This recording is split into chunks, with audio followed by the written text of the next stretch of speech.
નેક ટેક અને ધર્મ નીજરે અને વળી પાણે પાણે વાત એ તો સંતને શુરાના બેસણા આમ ધરતીની અમીરાત. આ ભૂમિ કે જે વીરભૂમિ તરીકે પ્રખ્યાત છે એ વીરભૂમિમાં અનેક શૂરવીરો પાક્યા છે. અસંખ્ય નરવીરોએ પોતાની નિડરતા અને વીરતાના પરચા બતાવ્યા છે અને શૂરવીરોની નામાવલીમાં પોતાનું સ્થાન પ્રાપ્ત કર્યું છે. હેલો દોસ્તો, હું છું વૈશાલી અને આજે આપણે આવી જ એક સરસ મજાની વાત સાંભળવાના છીએ કે જેને મનુભાઈ જોધાણીએ શબ્દરૂપ આપેલ છે. શિયાળાની ઠંડી હાડ ભાંગી નાખે એવી હતી. લોકો હોડિયા વાળી અને ઘરમાં બેહી અને તાપણા હળગાવી તાપતા હતા. જળવજળદી હોવા છતાં ગામનું પાદર સુનકાર જેવું થઈ ગયું હતું. સૂર્યની આ તાપનાએ ઠંડી ઉડે એ પહેલા તો નમતા સૂર્યની આછી ગરમી ઉપર ઠંડીના મોજા ખરી વળ્યા ને હમહમતા ખેડૂઓની ગાડાની હેડે રાજ ડોસાજીના કડબની ઉભે લુણસરના પાદરમાં આવીને પડાવ નાખ્યો. પથ્થરના મંગાળા બનાવીને રોટલા બનાવીને ખાઈ લીધું ને તાપણા કરી ગાડાના ઠાઠા હેઠે પછેડીઓ અને બુંગળની હોડ કરી અને લાંબા વાહા કર્યા. એટલામાં વાર આવતી હોવાના પગલાના ભણકારા સાંભળી એક જણે હાકલો કર્યો, એલા જાગતા રહેજો. અરે આ તો રાજ ડોહાજીનું રાજ, અહીંયા તે વળી કેવી બીક હોય? ભાઈ, રાજ તો વાંકાનેરના રાજગઢમાં રહ્યા, અહીંયા આપણું કોણ? અરે દેન છે કોઈનો કે ડોહાજીના રાજમાં લૂંટ કરે? બિચારા કેટલાય એના ડામણના મારથી હજુ ચમચમતો બરડો પંપાળેસ. એમ કહી જાણે બરડામાં ડામણના મારથી પોતાને દુખાવો થતો હોય એમ એણે પોતાની પીઠ ઉપર હાથ ફેરવો અને રાજના કડપ ઉપર અખંડ વિશ્વાસ રાખી અને મોં ઉપર પછેડી ઓઢી અને હુઈ ગયો. બેચાર પણ ગઈ એટલામાં 5 માણસો ગાડાની હેડ ફરતા આટો મારી ગયા. ઉતેલામાં આદમીઓ એમને ચાલ્યા જતા જોઈ રહ્યા. એકે કીધું, ચોકિયાત લાગે. અને થોડી વારમાં તો માણસોના પગલા દૂર દૂર જતા સંભળાયા અને સુનકાર વ્યાપી ગયો. કોણ મુવો છે? પોતાના અંગ ઉપરથી પછેડી ખેંચાઈ જતા ઠંડીના ચમકારે ઝબકી ઉઠતા જુવાન ગાડા ખેડૂએ પડકારો કર્યો. તારો બાપ! એમ કઈ પછેડી ખેંચનારે ઉતેલા ખેડૂના પૈઢું ઉપર પાટું માર્યું. આખું જોતા ખેડૂતે કાળના દૂધ જેવો જતને જોયો. મોટી લાંબી બિહામણી દાઢી અને ઢાલ જેવડી પાઘડી વચ્ચે ડરામણી આંખો જોઈ એ હપતાઈ ગયો અને હાકા બાકા બની અને ચૂપ થઈ ગયો. પણ એની બૂમથી જાગી ઉઠેલા બીજા ગાડાવાળાઓએ હાકલા કર્યા એટલે પાગરણ અને ખાધા ખોરાકી આંચકી લઈ ભૂખ અને ગરીબાઈથી રીબાઈ લૂંટ કરવા નીકળેલ જતની ટોળી બગુ બગુ થતી પાછી વળી ગઈ અને ગામમાંથી માણસો આવી પહોંચે એ પહેલા એમને દૂર દૂર ગયેલા જોઈ ખેડૂતોએ બૂમ પાડી, દોરો દોરો, એ જાય એ જાય. ગામમાંથી લોકો દોડ્યા, જીવાયદારને પસાયતા ડાંગો અને તલવારો લઈને આવી પહોંચ્યા.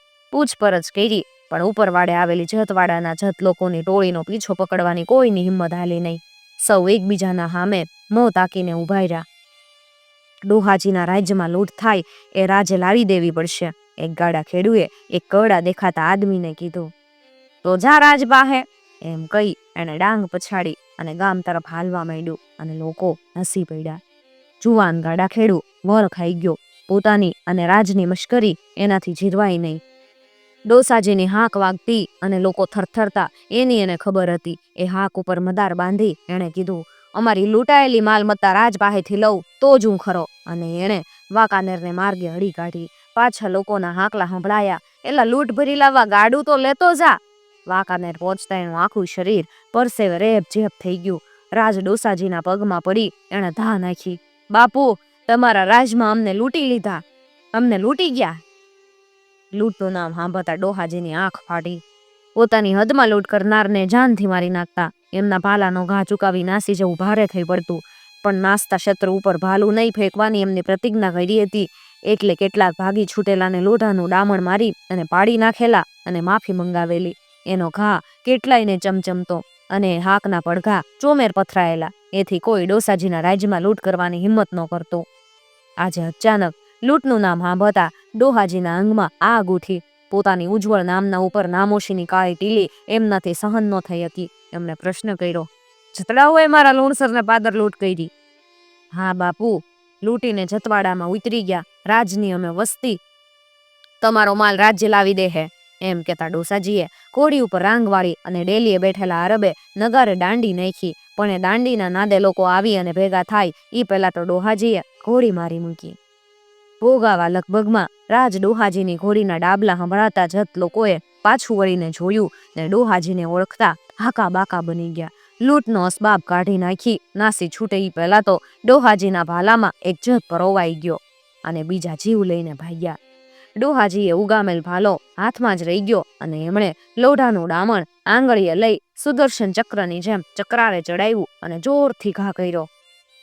ઓ બાપરે એમ કરતો એક જત પડ્યો અને બીજા મોતની બીકે જીવ લઈને નાસી છૂટ્યા. પાછળ ચડેલા પાળના અસવારો એટલામાં આવી ગયા. ડોસાજીએ તેમને લૂંટનો ઢગલો ચીંજો, આ માલ લુણસરના પાદરમાં જ ગાડા ખેડૂતોને હોપી દેજો, અને પાછા વળી ગયા. લુણસરને પાદર લૂંટનો માલ ગાડા ખેડૂતોને હોપાયો ત્યારે લુણસરના શૂરવીરોના મોં ઉપર શરમની કાળાશ ઢળી ગઈ હતી.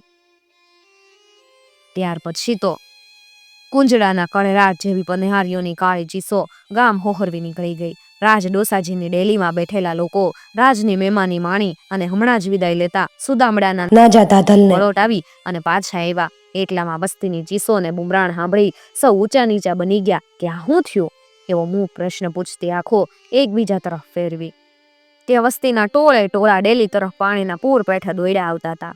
લોકોમાં ઉશ્કેરાટ હતો અને ઉશ્કેરાટ એમના કકળાટમાં છોડો ઉછાળતો હતો. એલા સે હું આમ કેમ બધા આકળા ભાભડા થઈ ગયા? બાપુ, ડોહાજીના ઘર આંગણે કાઠિયો વસ્તીને લૂંટી જાય. વસ્તીએ રાડો પાડી. એટલે એવો બે માથાનો વળી કોણ મો હતો? ડેલીના ગડેરામાં ઉભેલા સૈનિકે મૂછને મળ દેતા દેતા પૂછ્યું. ઓલ્યા સુદામડાનો કાઠી હમણાં ગયો. હે?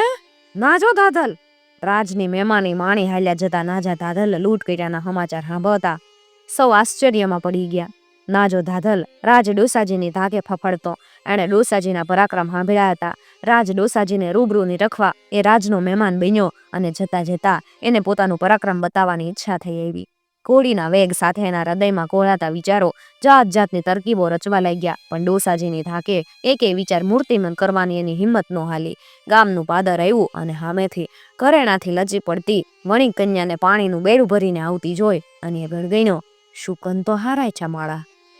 એક પગ પેગડામાં રાખી એ નીચે ઉતર્યો ને કન્યાની ડોકમાં લટકતા હાર ઉપર ઓચિંતી ઝોંટ મારી. હાર તૂટી જઈ બળુકા કાઠીના હાથમાં આવ્યો ને બેડું પડી ગયું ને પાણીથી નીતરતી બાળા પડી ગઈ. એના હૈયામાંથી બીકને લીધે ચીસ નંખાઈ ગઈ. ઓય બાપરે! ને કાઠી ઘોડી ઉપર રાંગ વાળીને નાસી છૂટ્યો. જતા જતા એ ચાલ્યા આવતા પનિહારીઓના ટોળા પાસે સર્યો ને પડકારતો ગયો. કેજો તમારા ડોહાને કે સુદામડાનો નાજો દાધલ તમને તેડાવે છે. સ્ત્રીઓમાં થાક પેસી ગઈ. લૂંટાયેલ કન્યાની આંખમાંથી ચોધાર વહેતા આંસુઓ અને ડુસ્કાએ લોકોનું ટોળું ભેગું થઈ ગયું અને ગામમાં ખબર પડતા લોકો ઉશ્કેરાય રાજ ડોસાજીની પાસે રાવ કરવા ઉપડ્યા. બાપુ, તમારે આંગણે અને એ વાક્ય પૂરું થાય એ પહેલા તો ગગનમાં વાદળા ચીરતી વીજળી ઝબકારો કરતી ચાલી જાય એમ ડોહાજીની ઘોડી લોક સમુદાય વચ્ચે હાલી ગઈ. લોકોએ જીનાદ કર્યો, ઘણું જીવો લોકના ધણી, ઘણું જીવો. નાજો દાધલ પોતાના બળના કેફમાં લૂંટ કરીને નાઠો તો ખરો, પણ પાછા પડેલ ભૂતાવળના અવાજો નાસનારના હૃદયમાં ફડક પહેરાડી દે એમ ડોસાજીની હાંકના ભડકારા એના કાનમાં સંભળાતા હોય એમ અનુભવી દાધલનું આખું શરીર પરજેવે રેપઝેપ થઈ ગયું. મોતને પાછા દોડતું આવતું નીરખી નાસનારના ગુડા ગળી જાય એમે ભાંગેલ શરીરે ઘોડી ઉપર લોથપોથ બની રહ્યો. એટલામાં પાછળ ઘોડીના દાબડા ગાયજા એનું કાંજું ફફડી ઉઠ્યું. એના હૈયામાંથી જીવની ચીસ નીકળી ગઈ. માર્યા, મર્યા! અને એણે ઘોડીને અડી મારી. ડોસાજીની ઘોડી પાછા ઝપટ કરી આવતી હતી. પળે પળે બંને વચ્ચેનું અંતર ઓછું થતું જતું હતું. એકને મરવાની બીક હતી અને બીજાને મારવાનું જનૂન હતું. દાધલે આંધળુકિયા કરી ગમે ત્યાં ભરાઈ જવા ઘોડીનો વેગ વધાર્યો અને બેફામ બની આડફેટે રસ્તે ચડી ગયો. ભાગજે, તારાથી ભગાય એટલું ભાગજે, ભાગ! એમ કહી ડોસાજીએ ઘોડીને વાડ કુદાવી અને પાછળ ફેંકી અને દાધલની નજર સામે ડામણની યાદ આવી ગઈ. હમણાં ડામણ વાગ્યું કે વાગશે, વાગ્યું કે વાગશે એ બીકે એણે પીઠ ચોરી અને ટટાર થઈ ગયો. એટલામાં ઘોડી કુવાડવાના ઝાપામાં પહેરી ગઈ. પણ ઘોડી વળાક લઈને અદ્રશ્ય થાય એ પહેલા ડોસાજીનું લોખંડી ડામણ પવનમાં મધમાખીઓના ટોળા પેઠે ગણગણાટ કરતું આવીને દાધલની પીઠ ઉપર પછડાયું. એ મરી ગયો એમ કહેતા દાધલ ઘોડી પરથી ઉથલી પડી અને ભડકેલી ઘોડી નાસી છૂટી. ડોસાજીએ નીચે ઉતરી નાજાની તલવાર ઉપાડી લીધી અને પોતાની ઘોડી ઉપર એને બાંધીને વાંકાનેર લઈ જવા પોતાની ઘોડીની સરક છોડે એટલામાં દાધલ ચમક્યો. ડોસાજીની નેમ વર્તી ગયો. એમની આ ધમાલ સાંભળી અને ચારણબાઈઓ બહાર દોડી આવી. એમને જોતા દાધલની આંખમાં ચમકારો આવ્યો અને એણે હળી કાઢી ચારણબાઈના પગ પકડી લીધા. બોન, તારી ગાવ શું? ચારણબાઈએ હાથ ઊંચો કરી ડોસાજીને આગળ વધતા અટકાવ્યા. રાજ, હવે આગળ પગલું ભરશો નહીં. ડોસાજી આખી પરિસ્થિતિ પલટાઈ ગયેલી જોઈ ચારણબાઈના શરણે ગયેલ ધાધલ ઉપર હવે હાથ ઉગામાય નહીં. એમણે ચોરે જઈ અને ચારણ ડાયરાને રામ રામ કર્યા ને ધાધલને સોંપી દેવાની માંગણી કરી. રાજ, અમારી રીત તમારાથી ક્યાં જાણીશ? અમારો કુધર્મ અમારાથી કેમ છોડાય? જોઈએ તો એને બદલે આમાંથી જોઈએ એટલા માથા માગી લ્યો, પણ આપના જેવા વીર પુરુષ આવા મગતરા ઉપર હાથ ઉગામે એ તમને ન શોભે. શોભે? રાજ ડોસાજી સમજી ગયા. ચારણ ડાયરે કહુંબા કાઢ્યા અને નાજા ધાધલને કહુંબો પાવા ચોરે તેડી લાવ્યા. શરમ અને બીકના માર્યા નાજા ધાધલના મુખ ઉપરથી હોશ ઉડી ગયા હતા. ફફડતા ફફડતા એણે ચોરે આવીને ડોહાજીના પગમાં પડી અને માફી માંગી. હટ કુચરા, અન્નને ખાઈને હરામી બન્યો. નાજાની આંખો જમીન ઉપર ઢળી ગઈ હતી. લે, આ તારી તલવાર, મરદ હો ને તો ફરીવાર વાંકાનેરની હદમાં લૂંટ કરજે, એમ કહી અને ડોહાજીએ તલવાર ફેંકી. પાહે બેઠેલા ચારણે નાજાની પીઠ પંપારતા કીધું, રાજ, એના બરડામાં ડાવણનો હોજ છે, ઈ તો હજુ મટવા ગયો. આવા હતા એ સમયના નરવીરો. મિત્રો, જો તમને આવી વાતો સાંભળવી ગમતી હોય તો ચેનલને જરૂરથી સબસ્ક્રાઈબ કરી અને સાથે આપેલું બેલ આઇકોન પ્રેસ કરજો, જેથી આવનાર નવા વિડીયોની નોટિફિકેશન સૌથી પહેલાં તમને મળી શકે. અને ખાસ વાત મિત્રો, અમારો ઉદ્દેશ ફક્ત અને ફક્ત આપણા વિસરાઈ જતા લોક સાહિત્યને વધુમાં વધુ લોકો સુધી પહોંચાડવાનો છે. કોઈ ધર્મ સંપ્રદાય કે જ્ઞાતિ જાતિને ઠેસ પહોંચાડવાનો કે એનો પ્રચાર પ્રસાર કરવાનો અમારો કોઈ ઈરાદો નથી.